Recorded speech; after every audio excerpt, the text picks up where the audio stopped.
सुनाते हैं, सुने।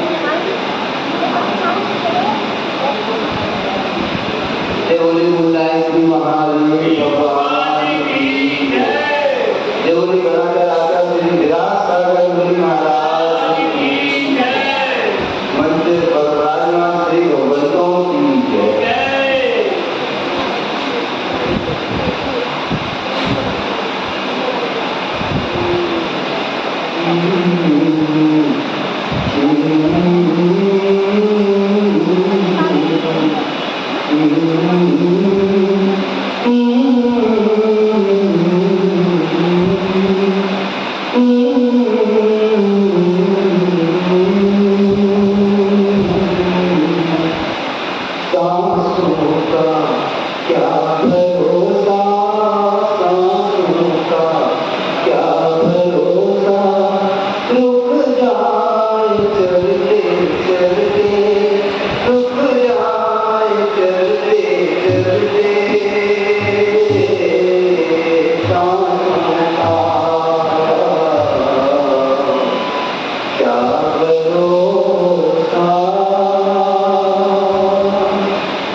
किसी कवि ने लिखा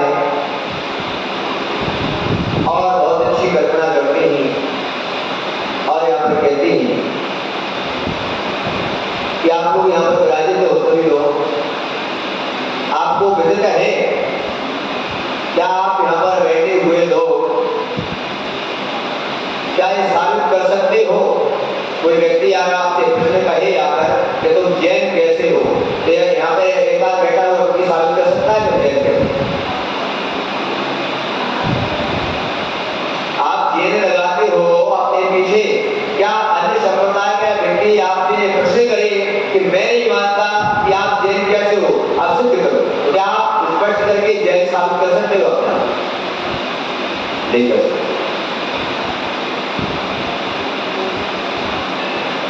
नहीं कर सकते, क्योंकि जैन तो हो पर जैनों की क्रियाएं, जैनों के संस्कार, जैनों के कर्तव्य क्या है, शायद उनको नहीं। आपसे पूछा जाए, अगर आपसे पूछा जाए कि आप आदिनाथ भगवान को भगवान मानते हो, महावीर को भगवान मानते हो, ये भगवान आपके कैसे स्पष्ट करके बताओ, क्या कर सकते हो? नहीं। क्यों? इसीलिए आज तक हमने ना तो जैनत्व को जाना है ना भगवत्व को जाना है, हमने सिर्फ क्रियाओं को जाना। जैन का पैदा हुए इसलिए मंदिर, ये तो संप्रदाय की पहचान है मित्रों। आप जैन संप्रदाय में पैदा हुए हो, मंदिर में आओगे, अरे अन्य व्यक्ति किस मंदिर में आया है, जान पहचान नवाने वाला, तो भी सब कोई बात का जैन होगा, ये तो हमारी पहचान है। लेकिन आप क्या साबित कर सकते हो? बोलो नहीं। क्यों? क्योंकि आचार्य कहते हैं यहाँ पर जैन बनने के लिए पहले अष्टमूल गुणों को धारण किया जाता है। अब यहाँ पर और अष्टमूल गुणधारी ही भगवान की अभिषेक करने का पात्र हुआ करता है, भगवान की पूजा करने का पात्र हुआ करता है, गुरुओं को हाथ डालने का पात्र हुआ करता है, और जो अष्टमूल गुणों का धारी हो। क्या मैं पूछना चाहता हूं, यहाँ पर जितने भी लोग विराजित हैं, क्या किसी गुरु के पास जाकर इन्होंने अष्टमूल गुणों के संस्कार करवाए क्या? शास्त्रों में विधि आती है कि 8 साल का बच्चा जब होता है तो उसका मुंडन करने के बाद उसके सिर पर मंत्र लगे जाते हैं अष्टमूल गुणों के, और उसको आशीर्वाद दिया जाता है, तब अष्टमूल गुणों को धारी होता है। और उससे पहले भी शास्त्रों में विधियां दी जाती है, जब घर में बच्चा आता है तो घर के संस्कार होते हैं गुरुओं के, तब जाकर बहुत विधियां आती है। ऐसे ही जैन नहीं बन जाती, ऐसे नहीं बन जाती।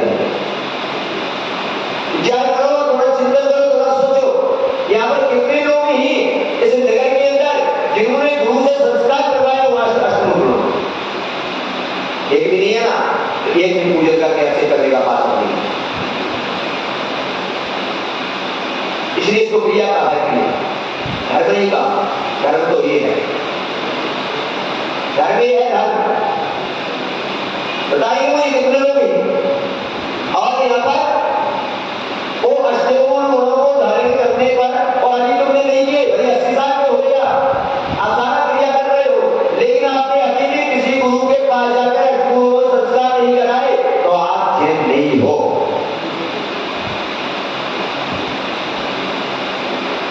क्योंकि आचार्य कहते हैं व्यक्ति जन्म से महान नहीं होता, व्यक्ति कर्म से।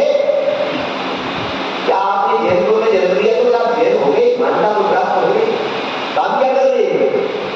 तो अष्टमूल गुण सभी जानते हैं, मद्य मांस मधुबा त्याग, मद्य यानी शराब, शराब के त्यागी हुआ तो कैसे नियम लिया? अगर नियम नहीं लिया तो आप त्यागी नहीं, बिल्कुल भी नहीं। और त्याग गुरु के पास जाके दिया जाता है, और उसमें भी ध्यान रखो, एक देश त्याग दिया जाता है, सर्वदेश लोगे। आपने कह दिया उसका त्याग है शराब का, और आपने पीने वाली दवाई पी, उसमें क्या होता है?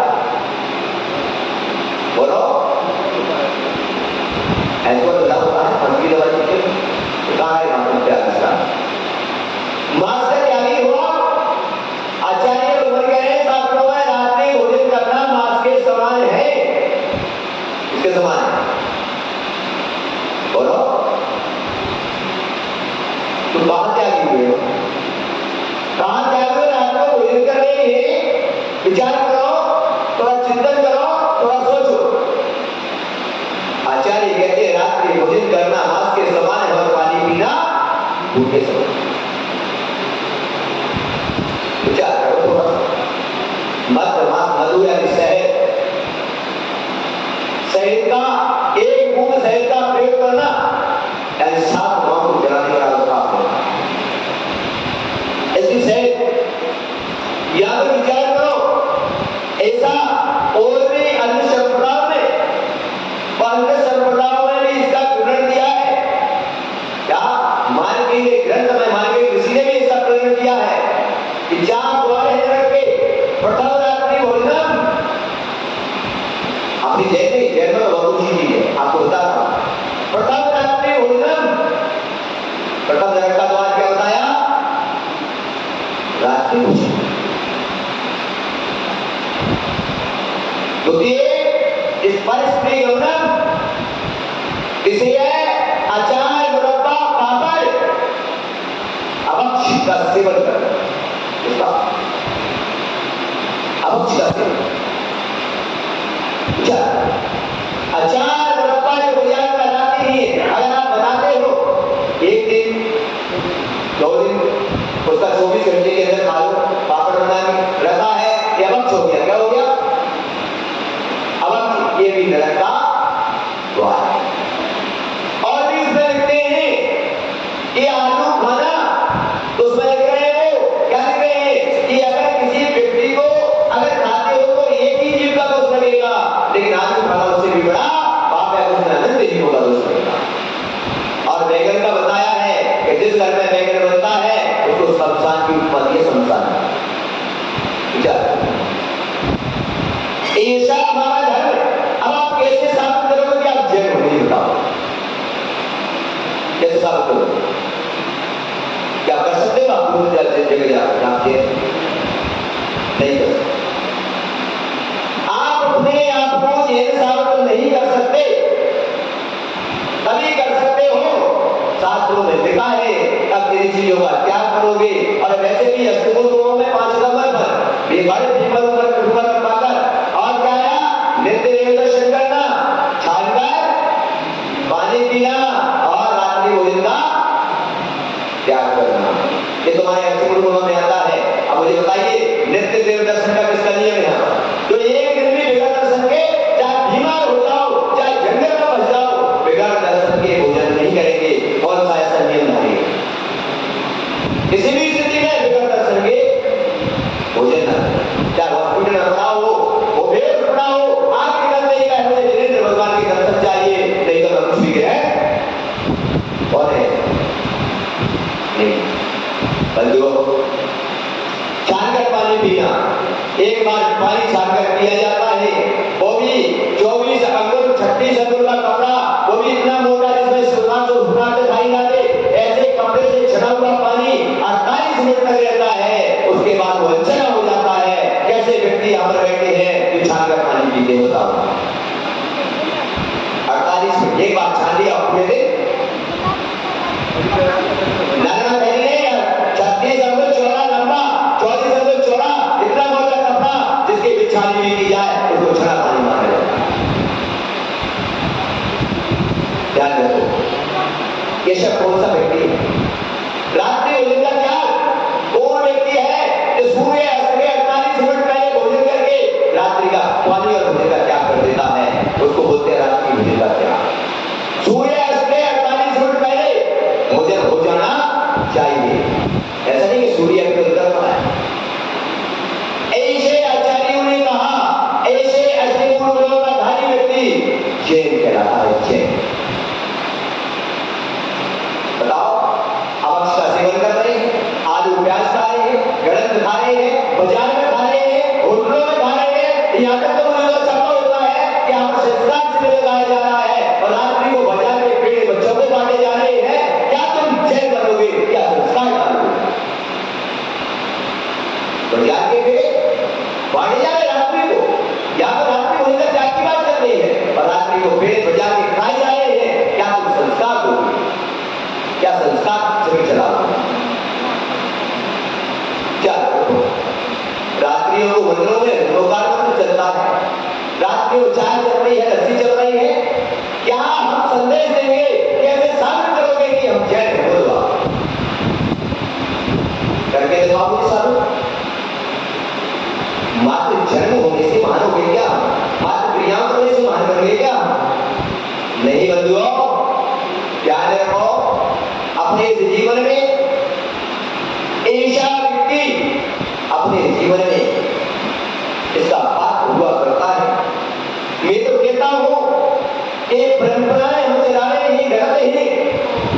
रात्रि में किसी भी प्रकार का कोई भी धर्म कार्य का आरंभ देंगे, कोई भी प्रकार का पानी तो क्या खाई तो कोई भी चीज ग्रहण नहीं करना है, गलत परंपरा है। आज विचार करें थोड़ा चिंतन करें थोड़ा सा कि एक व्यक्ति अन्य जाति का व्यक्ति आपके घर पर आता है निमंत्रण देने, कहता है जैन साहब आपका निमंत्रण है, वो शाम को 5 बजे आपको बुला लिया जाता है और आप जो उनका निवेदन करता है कि चलिए सेठ जी आपका भोजन तैयार है, और आप लोग कहते हो अरे आ जाएंगे, बोले चलो।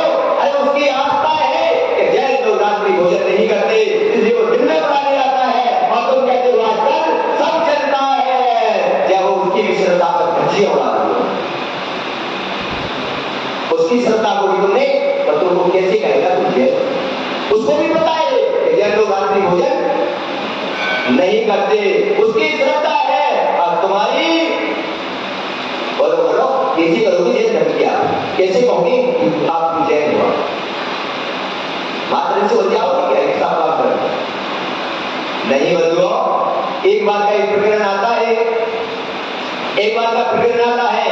एक बार एक गवर्नमेंट का एक कानून बन गया कि सभी सब धर्म में सभी जगह जा सकते हैं, और उस समय एक नगर में, और नगर के अंदर में प्रोग्राम बन गया कि चलो सारे जो लोग थे अन्य जाति वाले, उन्होंने भी कहा हम जैन मंदिर में जाकर हमसे करेंगे। अब तुम धर्म कैसे बचाओ? मुझे बताना कैसे करेंगे? हम भी पूजा करेंगे। और वहां पर जिले का जो कलेक्टर होता है और उसने आदेश कर, और उसी प्रकार का वो व्यक्ति उसने कहा चलो अपन चलते हैं पूरे फोर्स के साथ, देखो कैसे नहीं करेंगे, कैसे रोकेंगे, कानून है। बंधुओं, जब जाकर लोगों को चिंता हो गई, सारे यहाँ पर लोग बैठे, बड़े बड़े धनाढ़ लोग बैठे, बड़े बड़े नेता लोग बैठे, उन्होंने कहा कोई आएगा तो पकड़ के मारेंगे, तो मार के भगाएंगे, लेकिन मार के भगाओगे तो कानून में फंस जाओ, जेल चले जाओ। और उसी समय एक संत विराजमान, उनके पास सारे लोग जाते हैं कि धर्म पर संकट आ गया, क्या करें? बोले क्या हुआ? बोले ये बात है। बोले ठीक है, सारी समाज को बुलाएंगे। सारी समाज यहाँ पर एकत्रित हो गई, 10,000 आदमी वहां पर एकत्रित हो गए, और 10,000 आदमी एकत्रित होकर वहां पर कहा महाराज ने इस लोगों में कितने लोग हैं जो बाजार में नहीं खाते हैं, जो होटलों में नहीं खाते हैं, कितने लोग हैं इतने जो रात्रि भोजन नहीं करते, रात्रि पानी नहीं पीते, जो किसी प्रकार का वृक्ष का सेवन नहीं करते, चमड़े का प्रयोग नहीं करते, शराब का प्रयोग नहीं करते, अंडा का प्रयोग नहीं करते, या जो मांस का सेवन नहीं करते, और जो अपने सात्विक जीवन को जीते हैं, जो अपना धर्म ज्ञान करते हैं, ऐसे कितने लोग हैं? खड़े हो जाइए जरा, पता लगा कि 10,000 व्यक्ति थे। क्यों? क्योंकि इसलिए उन्होंने कहा एक व्यक्ति मंदिर में जाके अब से पूजा करेंगे, और अब से पूजा करके वहां पर खड़े हो जाएंगे, जब वो लोग आएंगे तब उनसे हाथ जोड़कर बोलना भाई साहब आपको मना नहीं है, आपके लिए ना नहीं है यहाँ पर करने का, लेकिन यहाँ के कुछ नियम है जैनों के, जैन पद्धतियां हैं कुछ, इनके द्वारा यहाँ पर अभिषेक किया जाता है। तब बोले बताओ क्या है? इसमें कोई बात नहीं कर सकता, इसमें कोई भी बात नहीं कर सकता है। तब उस समय लोगों ने कहा उनसे, बोले क्या पद्धति है? उन्होंने कहा यहाँ पर रात्रि भोजन नहीं होता, मांस का सेवन नहीं होता, चमड़े का प्रयोग नहीं होता, शराब पीने का नहीं होता, गुटखा नहीं खाया जाता यहाँ पर, सिगरेट पीनी नहीं पी जाती यहाँ पर, या इन चीजों का कोई सेवन नहीं किया, तंबाकू नहीं खाई जाती यहाँ पर, या और होटलों में नहीं खाया जाता, बाजार में नहीं खाया जाता, अचार मुबारक नहीं खाया जाता, आलू प्याज नहीं खाया जाता है। इस प्रकार का सात्विक जो जीवन जीता है वही हमारे तीर्थंकर का सही किया करता है।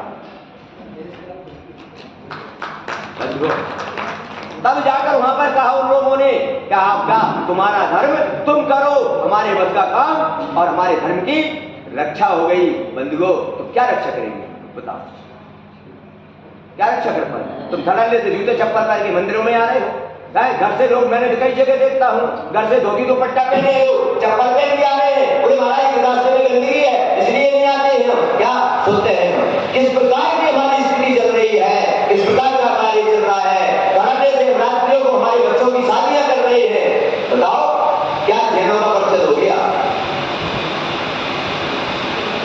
रात्रि में शादी होती है हमारी, रात्रि भोजन है। यहाँ तक मैं तो देखता हूँ कि मंदिर के अंदर में भी कोई कार्यक्रम चल रहा है, मैं पड़ोस में मंदिर में देखता हूँ पूरे धर्मशाला में शादी हो रही है, वहां पर भी क्या हो रहा है? वहां पर भी रात्रि भोजन हो रहा है, वहां पर भी सारे काम चल रहे हैं। मैं जबलपुर में धर्मशाला में बैठा हुआ था और वहां पर बैठा हुआ भागलपुर चंपापुर मैं बैठा हुआ, 2 व्यक्ति आए ऊपर, मेरे दर्शन किए और दर्शन करके वो छत पर घूमने लगे। उन्होंने कहा महाराज यहाँ क्यों बैठे हो? मैंने क्या हो गया? बोले महाराज पीछे चलो। मैंने क्या बात हो गई? कुछ शक निकल रहा है क्या? मैं नहीं करता। बोले रुको महाराज। मैंने क्या हुआ? बोले आओ। ओहो कि जय धर्मशाला क्या हुआ?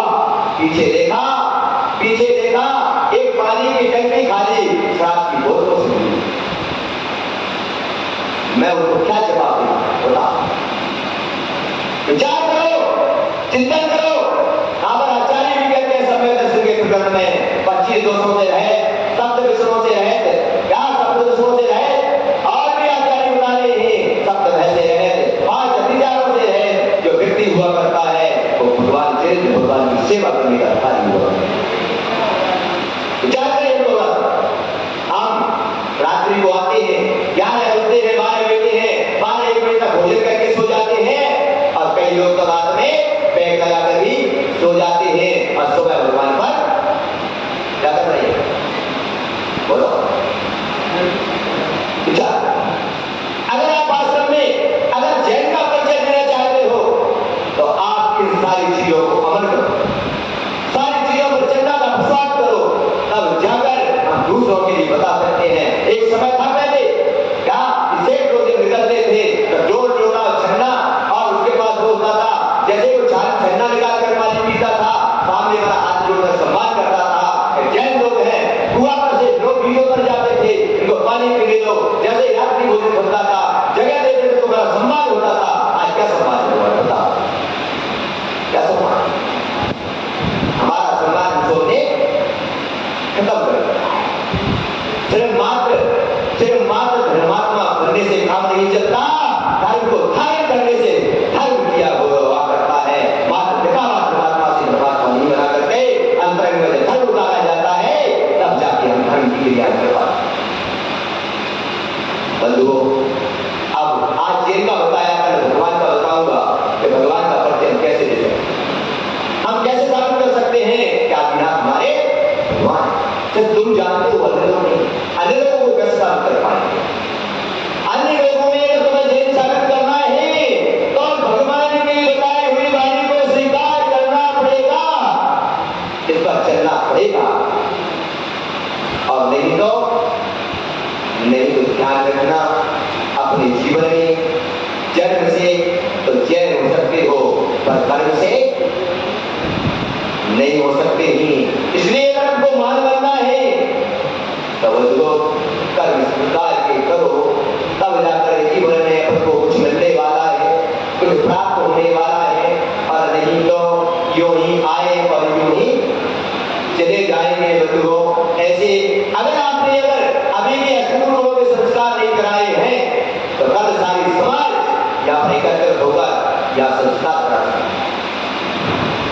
उनके अभी कोई बात नहीं, मुंडन तो तुम्हारा नहीं होगा, लेकिन फिर भी तुम्हारे एक केसर से सिर पर मंत्र लिखे जाएंगे और यहाँ से उसका मंत्र बोला जाएगा और आपके लिए उसे अष्टभुज धारण करके जैन की श्रेणी में शामिल हो सकते हो। अभी भी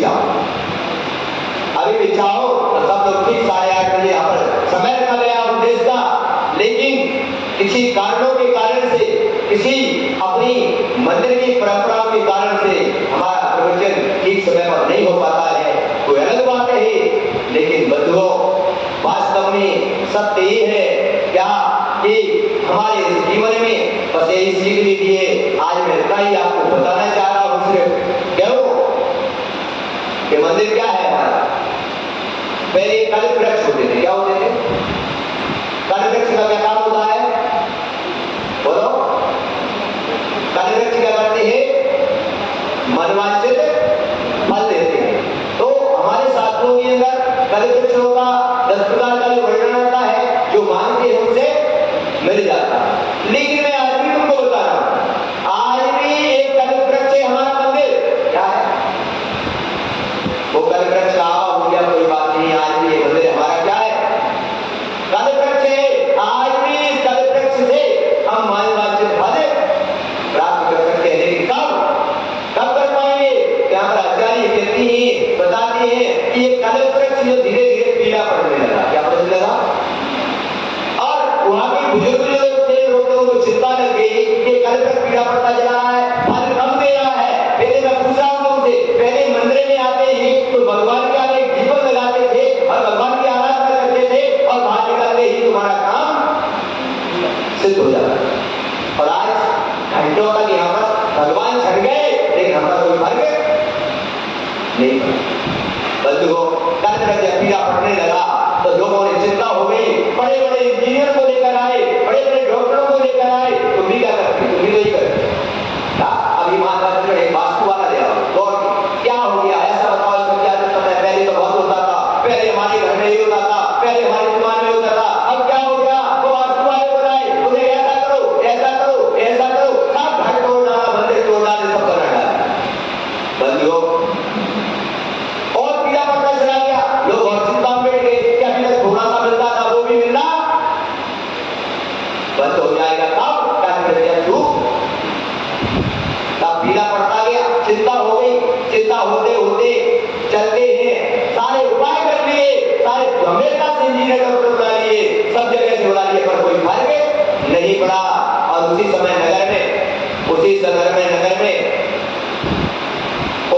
में 2-3 धर्म के इंजीनियर आ गए। कौन से इंजीनियर? धर्म के इंजीनियर आए। लोगों के लिए लगा कि अब हमारे नगर में इनसे हमारा कुछ मिल सकता है रास्ता। और जैसे ही वो आते हैं, वहां पर लोग कुछ पहुंच जाते हैं, कहते हैं एक कलिक वृक्ष पीला पड़ रहा है हमारा, इसका कोई उपाय हो सकता है क्या? तो इंजीनियर का चिंता मत करो कि पुनः ही अगर हमारी बात मानोगे तो पुनः ये हरा हो जाएगा, पुनः हरा हो जाएगा। बोले ठीक है। कुछ लोग अच्छे श्रेष्ठ लोग थे, उन्होंने कहा बताइए, हम तुम्हारी बात मानेंगे।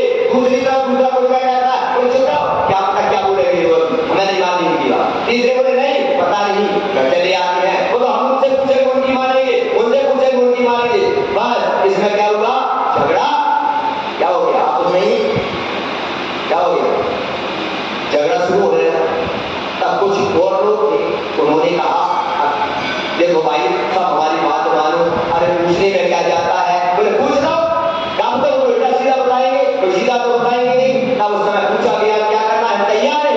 सब लोगों ने कहा तुम्हारी बात मानने को तैयार है। तो कहा जाओ एक गैंती फाड़ा लेकर आओ, और एक पेड़ जो खड़ा हुआ है इसके चारों तरफ की मिट्टी को खुदाई शुरू करो। तो कुछ लोगों ने हमें पहले ही कहा था मत पूछे मुझे, क्या तो यही कर पाएंगे और क्या करेंगे? ध्यान रखो इस बात का। कुछ लोगों ने सम्यक दृष्टि जीव थे, उन्होंने खुदाई शुरू की। खुदाई करते करते उस पेड़ की जड़ तक पहुंच गए। कहां तक पहुंच गए? उस पेड़ की जड़ तक पहुंच गए। ध्यान रखो, बाहर से जो देख रहे हैं ना, उससे कुछ नहीं होने वाला बंधुओं। और उस जड़ तक जैसे पहुंचे और पहुंचकर उसमें देखा गया कि उस वृक्ष की जड़ों में दीमक लगी हुई है। क्या लगी है? और जिस वृक्ष की जड़ में दीमक लग जाए तो कभी भी हरा भरा हो सकता है। बोलो, विचार करो। और इंजीनियर ने कहा तुम्हारे बीच में भी 3 इंजीनियर बैठे हैं, तुम्हारे बीच में बैठे हैं, तो धर्मरूपी इंजीनियर ने तुम्हारे बता रहे हैं, कोई रोज कह रहे हैं। और दीमक को देता निकलते ही उस गांव इंजीनियर ने इस दीमक को साफ करो, और दीमक को जड़ों से साफ कर दिया गया। दीमक से जड़ों से निकाल दिया गया, सारी मिट्टी हटा दी गई, और उसके अंदर स्वच्छ जड़ डाल दिया गया, स्वच्छ उसमें खाद डाल दिया गया। और स्वच्छ जब उसमें संयम रूपी जल जब डाल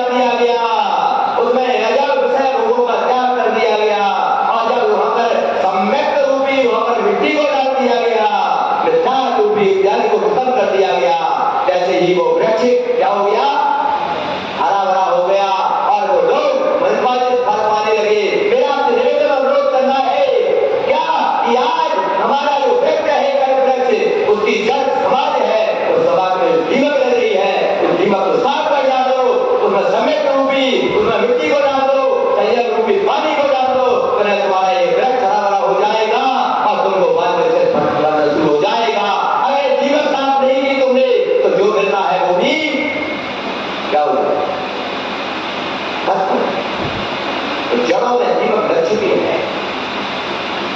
दीमक तो समझ गए ना, दशा है राग देश सूर्या पैदा हो चुकी है, वो दीमक उत्पन्न हो चुकी है और वो दीमक की जड़ों को हाथी छिड़ी जाती है। जब घर स्तर पर, जब मंदिर जैसे स्तर पर, कलेक्ट्रेट पर हमारे राग देश खत्म नहीं हो रहे, हमारे कसाय खत्म नहीं हो रही, हमारी बुराइयां खत्म नहीं हो रही, हमारी कुरीतियां खत्म नहीं हो रही, तो क्या मिलेगा हमको भी पता है। आपसे मेरा निवेदन और अनुरोध है कि ऐसी दीमक को साफ कर दो, संयम रूपी छत डाल दीजिए, समय रूपी मिट्टी डालिए और उसका जीवन का आह्वान करिए। आपका जीवन में आप जो चाहोगे वो आपको कल वृक्ष की तरह प्राप्त होता चला जाएगा। बड़ी बच्चे परमेश्वर भगवान की। और समय समय पर धर्म की चर्चा हो, बच्चों में संस्कार मिले। एक घटना के माध्यम से आपको जोड़ता हूँ। एक बूढ़ी माँ थी, उसकी 2 लड़के थे। एक लड़का ऊपर वाले माले पर रहता था, एक लड़का नीचे वाले माले पर रहता था। 15 दिन माँ उस ऊपर वाले माले के यहाँ खाना खाती थी और 15 दिन नीचे वाले बेटे के खाना खाती थी। उस माँ का दुर्भाग्य था कि जो महीने 31 दिन होते थे उस माँ को उपवास रखना पड़ता था। उस 9 महीने पेट में रखने वाली माँ को जब इस जवान बेटे की इस ऐसी हरकत पर